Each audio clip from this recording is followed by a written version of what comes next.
ìjókòólẹ̀ wa ní ààyè yìí lónìí yóò dàrú mẹ́lòmíì lójú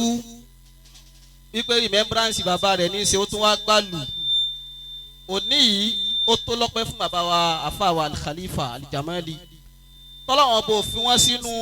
àwọn tí ọlọ́wọ́n bá ròyìn pé wá khalafa min ba'dihim khalifun ada'u salata wattaba'u shahwat. ọmọ mi ní tí bàbá rẹ̀ fi lẹ̀ ó ní bí bàbá ẹ̀ ti fi lẹ̀ ìjọ tí bàbá rẹ̀ fi lẹ̀ wo bó ṣe kún tó kí bàbá rẹ̀ tó kú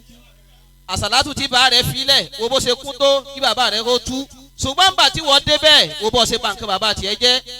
ọlọ́run tí wọ́n fi bàbá wa al-Jamali pàṣẹ bàbá wọn jẹ́ abayín dúpẹ́ lọ́dọ̀ ọlọ́run púpọ̀ òní ìyọjọ́ ọpẹ́ ni. ọ̀rọ̀ ẹlẹ́ẹ̀kejì tí ń sọ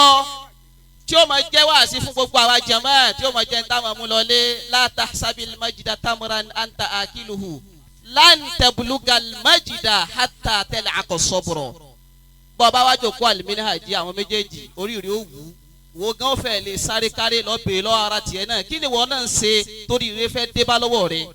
ọ̀hún ẹ̀sìpẹ́ẹ̀tì pé bóyá gíga yóò kàn déédéé jálù ọ lójijì ní tá à ń sọ fún ọ bẹ́ẹ̀ gbogbo àwọn táwọn àwọn wájú lónìí tá à ń wò ní lókè ní wàhálà kan ṣe kan tó débi tán dé ọlọ́wọ́n ọbẹ̀ yìí yọ̀ǹda gíga fún yàn lọ́fẹ̀ẹ́ ìsídà àkójọ òun ló ṣe fúnra rẹ̀ ìsídà àkójẹ́ páwọn òbí rẹ̀ ló bá a ṣe kalẹ̀ ìwọ náà lọ wá kinní kan ṣe ọ̀kan ẹ̀sìpẹ́ẹ̀tì àánú ọlọ́run ọ̀kọ́ máa ń kéwú ọ̀lásàlátù ọ̀níjọ ọ̀mọ̀hàntúhàn ọ̀mọ̀jálàbí ṣe ọ̀wá ẹ̀sìpẹ́ẹ̀tì pé gíga ọ̀kàn dédé débọ̀ lójijì bíi títa ni ta ló ga láìṣe wàhálà ta ló ga láìṣe nǹkankan lọ́wọ́ nǹkan ṣe yé rìn kiri káàkiri ayé mọ́ ayé ti dáyé social media kódà kó já hàntú lọ mọ̀ hàn gbé fóònù síwájú tán láìfù mọ̀ hàntú wàláhì àwọn yóò bọ̀ rajà rẹ̀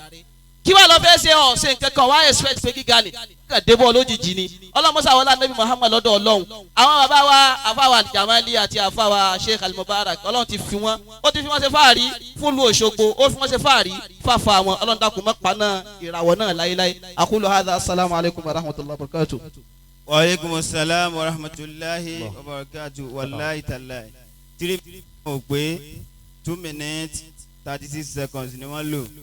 torí ìwọ tí ọ ní 3 minutes ò tó kò sọ̀rọ̀ tó sọ ni o bàbá wa Elehoro ọlọ́run níjó burú fún yín àmín ọlọ́run jẹ́ kí ó máa dá sí i àmín ọlọ́run nàbí wa ní ọ̀dọ̀ ọlọ́run wàlá hawla wàlá quwwata illa billah.